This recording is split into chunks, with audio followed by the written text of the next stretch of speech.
mga kababayan, ma'am sir, this is Jam, the Filipino channel, ang inyo pong lingkod. So today is November 3, 2025 at tayo ngayon ay papunta dito yan sa may Luzon Convenience Store sa may milestone, sa may 5th Avenue Building, BGC po yan. Ano po, dali lang po. Nahirapan kasi ako magbasa, lalo pat umuulan-ulan at sabay nagdadrive tayo, so hindi pwedeng nakapokus lang at kailangan tayo mag-ano. So yan, BGC nga yan, at dadalhin po natin sa may Boss Coffee sa may SMDC Light Residences po yan, sa may Madison Street, Barangka, Ilaya, Mandaluyong po yan. Okay, so magbabalik po tayo mamaya konti pag nakuha na po natin sa disclaimer. Lamang po ang content po natin ay kalsada at hindi ang passenger. Kaya nga naman, sakasakali man po na may marinig kayo mga pangalan ng lugar, pangalan ng tao, pangalan ng organizations, government o private man yan, ay wala pong kinalaman ng channel nito. At wala pong pinapatungkulan. Lahat po ng pinag-uusapan dito ay pawang dito lamang po yan sa loob.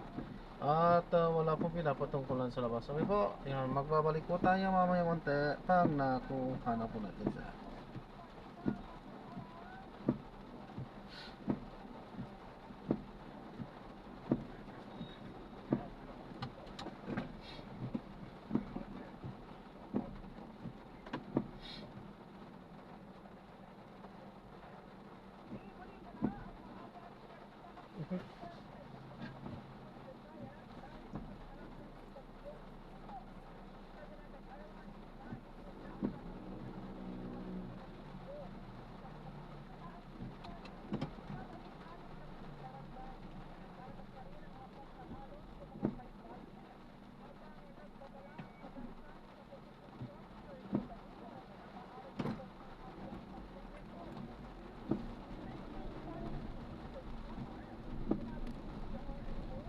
hindi siya mabanti.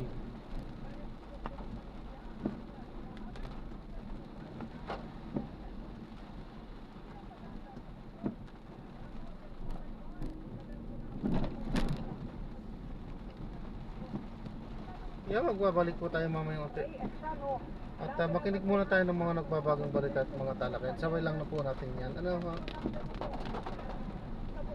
Nag-preemptive evacuation na rin ang mga residente sa mga coastal area o sa mga gymnasium. Pinayagan na rin gamitin ang mga paaralan bilang evacuation center. Sa Samar, handa na ang mga lokal na pamahalaan sa pamahagi ng food packs sa mga maapekto mga residente. Niliwak din ang mga residente agad mag-preemptive evacuation habang maaga pa. Abot baywang na ang baha sa ilang lugar sa Agusan del Norte. Sa bayan ng Kupay, nagkumahog ang ilang residente sa barangay Tagmamarkay sa paglikas ng kanilang mga gamit dahil sa biglaang pagtaas ng baha. Dalawang residente naman ang hinilikas mula sa rumaragatang tubig. Sa Purok 2, hindi madaanan ang mga kasya ng National Highway dahil sa baha. Ang isang jeep itinulak pabalik matapos hindi kayanin ang kulay putik na baha. Stranded din ang ilang bus dahil sa taas ng tubig. Sa bayan ng Kabadbaran, umagasa ang tubig sa tulay sa Barangay Concepcion, Ciudad Puno ng pagkulang sa lahat Sa Ormoc City, nagpanic buying ang ilang residente bilang paghanda sa gupit ng bagyong Tino. Sinumog ng mga residente ang ilang grocery store, kaya ang mga staff abala sa pag-refill ng mga dalata at noodles. Nagkapromosa naman sa stock ng tinapay habang paubos na rin ang tinda ng ilang bakery. Bukod sa mga grocery store, mahaba rin ang pila sa mga pektado o sa mga bangko dahil sa mga residenteng nagtukumahog na mag-withdraw. Pila naman rin ang nararanasan sa ilang gas station. Ang mga sasakyan na humahabol na magpakarga bago tumama ang bagyo. Pinagahanda ng Department of Health ng GoBag ang mga residenteng maapektuhan ng bagyong Tino. Tawagan ng Department of Health sa mga maapektuhan ng bagyong Tino na huwag nang hintayin pa ang sakuna at paghanda na ng emergency GoBag. Sabi sa ng DOH, kabilang sa maaaring ilagay sa emergency go bag, ang tubig at pagkain hindi madaling mapanis o masira. Gayon din ang mga personal na gamit tulad ng sinelas, kapote, damit at underwear na sapat para sa 3 araw hanggang 5 araw. Ininumungkahi rin isama sa go bag ang mga panlinis sa katawan gaya ng sabon, shampoo, toothbrush, toothpaste, wine, tissue at sanitary pad. Mahalaga rin anin ang maghanda ng first aid kit at naglalaman ng alcohol o sanitizer, bandage, band-aid, gamit para sa sugat at ointment, pati ng survival kit na may flashlight o puro o lighter, pocket knife, piso, pansit at panali. Maaari rin anilang idagdag sa gusag ang insect repellent, can opener, charger, power bank, extension, cord, battery-operated radio at kumot. Alerto sa Bagyong Tino. Alerto sa Bagyong Tino.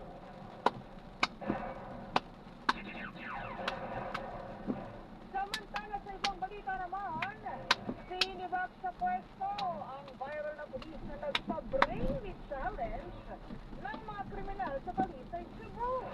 Sa video, kita ang pulis na may hawak na perang sinasabing premyo sa makapagdadala sa kanya ng drug pusher o loose firearms. Pinagpapaliwanag na ni PNP Acting Chief Lieutenant General Jose Merez Nartatas Jr. ang pulis dahil paglabagaan niya ito sa police operational procedure. Ito part na yung sinasabi ko kanina. Nakakaiba yung trip, nakakaiba yung kanyang pakulo. Well, the intention is good. Parang maganda naman intention niya, pero mali ang application eh. Oo. Sabi nga ng PNP, labag at wala yun sa kanilang SOP. Ang magpagbayad. Pero yung may parang lumalabas sa kanyang pakulo, magbabayad siya ng pera. Kung ang makakapagpadala sa kanya, sa kanya daw, pera daw niya. At ito yung part din ng kanyang vlog, allegedly. Kanyang publication. Ito sabi niya, bring me drug user, sa inyo na 2,000 pesos. Bring me drug pusher, sa inyo 3,000 pesos. Intention niya, yun lang siguro yung mode ng paggawa. Yes, oo. Tsaka kung kayo ay kung parte ng inyong trabaho ang pang-uli po ng mga kriminal, huwag lang i-asa sa tao dahil trabaho niyo po yan. Pwede kayong hangin ng mga tip na mga suko, pwede kayong mag-epit ng mga suko. Pero yung utusan ninyo na magbigay sa inyo ng mga kriminal, ng drug user, drug pusher, at magbigay ng loose firearms, very wrong, sabi nga ni PNP Chief ng Tatas. Sa ibang balita, siniyak ng National Capital Region Police Office ang kahandaan sa lingguang protesta kontra korupsyon at sa Trillion Peso March sa November 13. Mahigit 15,000 pulis ang inihanda ng NCRPO para magbantay sa seguridad sa mga lugar kung saan inaasahang magtitipon ang mga magpoprotesta sa November 13 o tinaguriang Trillion Peso March. Sa Bagong Pilipinas ngayon briefing, sinabi ng NCRPO spokesperson Police Major Liza Aquino na hiwalay pa ito sa reinforcement o dagdag pwersa ng mga pulis na manggagaling sa mga kalapit na regiyon bilang suporta sa komunidad. Dahil ano nitong nagwasang maulit ang rayot at karasan sa Maynila noong September 21 kung saan nanggulo ang ilang kabataan sa protesta. Pinaigsin na rin nila ang intelligence gathering lalo sa social media na maaaring nagsimuli ng ilang grupo para manghikayat sa mga kabataan na magtutulong sa protesta. Patuloy din ang kanilang koordinasyon sa mga lokal na pamahalaan na magbibigay ng permit sa mga rallyista, lalo inanunsyo ng grupong Trillion Peso March Movement ang lingguang protesta sa buong bansa. Samantala, bubuo naman tayo ng mga dagdag na balita mula sa labas ng ating likiran mula sa mga radio patrol.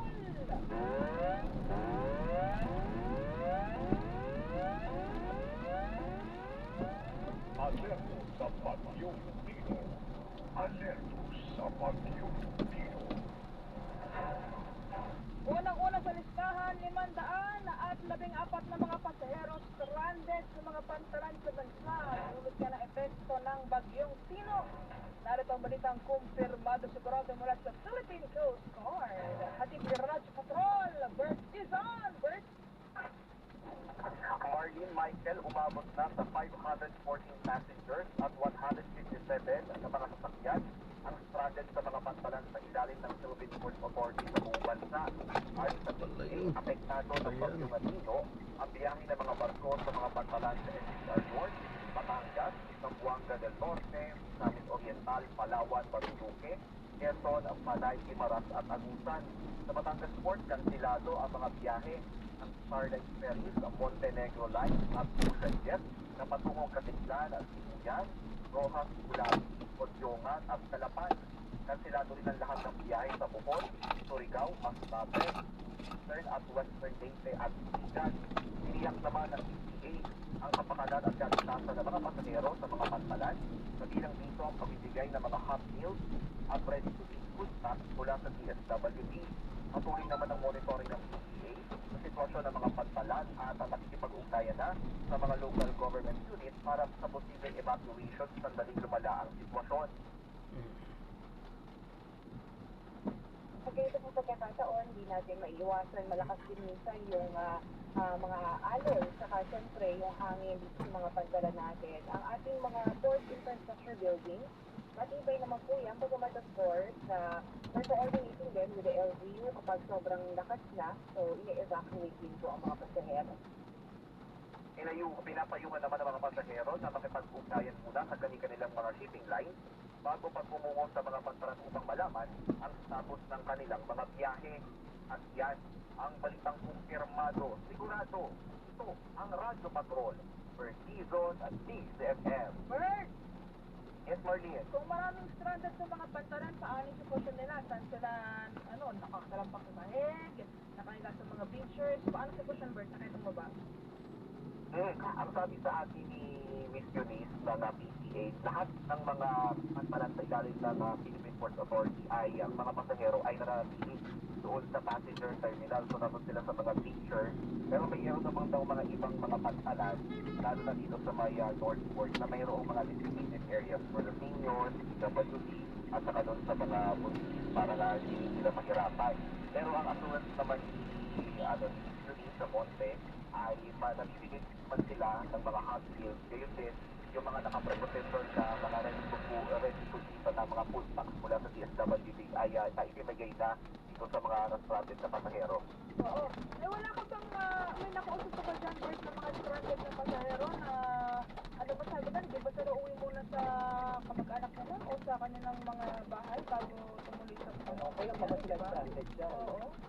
Ang sabi ni Miss Yuri sa atin kanina, hindi naman, yung mga pasahero kasi nasaktuhan lang yung pamasahe. So, wala na silang capability na umukli pa dahil sa loss in gastos. Ngayon, ang sabi ni Miss Yuri,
maraming salamat sa Radyo Patrol. May nangyari nakarecord na kalas sa DZFM.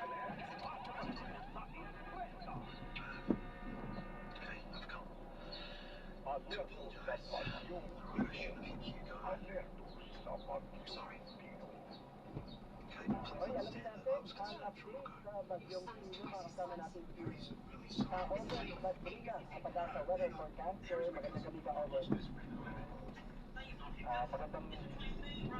Magandang gabi po, magandang gabi po sa mga tagapagpakinig natin. Narito na po yung status natin sa binabantayan bagyo na si Bagyong Tino na ulit sa mataan as of 7 p.m. nasa 95 kilometers southeast na po ng Iwan sa Luzon, Samar at ngayong pinakamalakas na hangin na nasa 140 kilometers per hour malapit sa Bisan, pagbugso nasa 170 kilometers per hour. Kumikilos po ito pa Kanluran, Ilagang Kanluran sa bilis na malapit 50 kilometers per hour. Signal number 4 po ngayon dito po sa may bahagi na extreme southern portion na extreme ng Eastern Samar, western southern portion ng Leyte, western southern Leyte, dito po sa the northern portion ng Cebu, kasama yung Camotes Island, saka northeastern portion ng Bohol, Sinagat Island, Siargao at Bukas Grande Island. Signal number 3 naman, sa southern portion ng Eastern Samar, southern portion ng Samar, kasama rin yung central portion ng Leyte, extreme northern and central portion ng Cebu,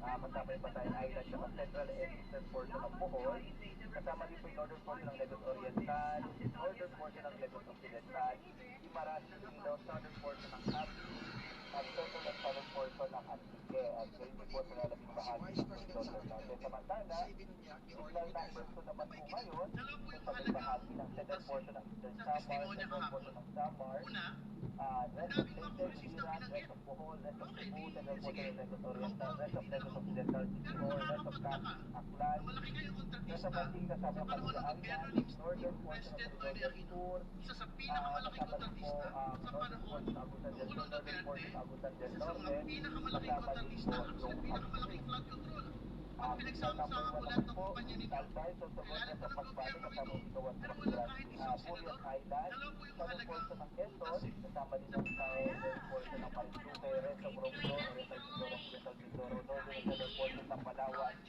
kasama yung Calamian Island, Cagayan City, northern Samar, rest of Eastern Samar, rest of Samar, rest of Negros Oriental, rest of Surigao del Sur, central portion ng Agusan del Sur, rest of Agusan del Norte, Misamis Oriental, northern portion ng Bukidnon, northern portion ng Misamis Occidental, northern portion ng Zamboanga del Norte. So sa mga lugar po pinagin natin ay delikado po dahil naasahan natin yung mga pagbugso ng hangin at mga malalakas sa mga pagulan na dulot po ng bagyong Tino. Kung hindi na po ito ay pag-landfall, particular na po dito sa may bahagi po na mahal po dito sa may Sinagat Island or dito sa may Sumonhon, bago tatama po ng Leyte, dadami po yung sentro nito sa may Cebu, sa may Negros, sa may Panay Island, at eventually po sa may northern part ng Palawan. So very crucial po yung mula ngayong gabi hanggang pag-abot po bukas dito sa Kabilayaan dahil dadaan nga yung sentro ng bagyong Tino. May nakalasa rin tayong clear warning sa mga baybayin po ng Kabilayaan, sa may silang bagay ng Mindanao at sa may southern part ng Luzon.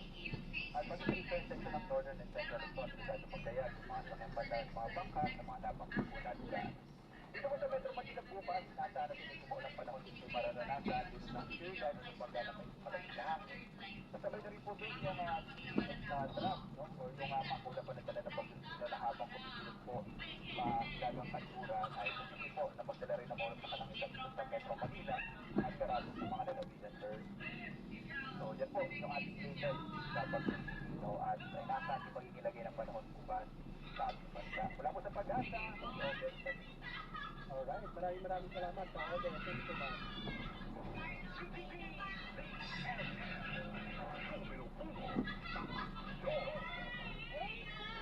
Nakabalik pa ang si Patra po sa kanila ng mga paalala.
Dito na lang sa gilid ko. Yung mga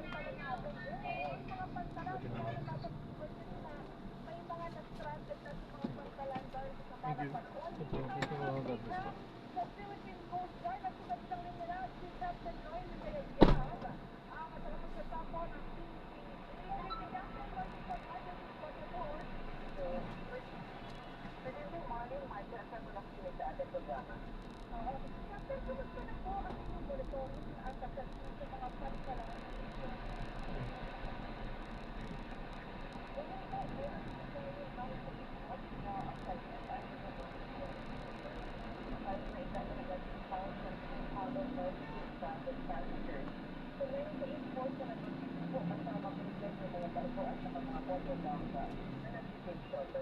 So based on our record, at nakita po natin yung area na may malaking bilang po na standard passenger area po ng Bicol. Particularly Yan sila, nadirap na artist sila. Salamat po sa panonood. So, this is John pa rin, The Filipino Channel, ang inyong lingkod. Paalam po.